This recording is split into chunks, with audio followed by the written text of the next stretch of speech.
5 идей по использованию того, что мы обычно выбрасываем. Было бы странным, если бы никто до сих пор не придумал, как использовать эти и многие другие пищевые отходы в быту, и поэтому предлагаю вам узнать, как превратить явный мусор во что-то полезное. Поехали!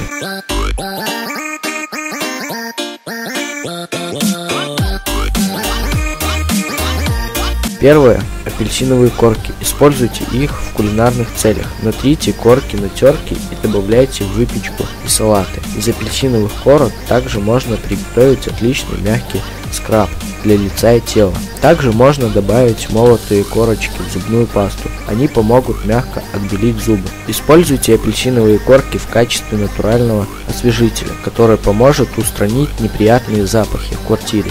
Для этого необходимо разложить их на специальные подставки с подогревом. Второе. Переспевшие бананы. Некоторые очень расстраиваются, когда обнаруживают в холодильнике переспевшие бананы. Но не стоит грустить. Переспевшие бананы вполне можно использовать в кулинарных целях. Из них можно приготовить воздушный банановый хлеб, множество вкуснейших смузи, полезное мороженое. Переспевшие бананы могут стать и хорошим удобрением для комнатных растений. Для этого смешайте мякоть одного плода с полчашки воды. Прежде чем вылить банановую смесь в почву, ее необходимо немного вскопать. Третье. Скорлупа орешков. Орехи — это важный источник антиоксидантов, ценных витаминов. Скорлупа орехов также заслуживает того, чтобы вы обратили на нее свое внимание. Особенно ценной считается скорлупа грецких и кедровых орехов. Ореховая скорлупа содержит в своем составе множество ценных веществ, которые улучшают кровоснабжение и поддерживают организм в тонусе. Отвары и настойка из ореховой скорлупы помогают при простудных заболеваниях и расстройствах кишечника и желудка.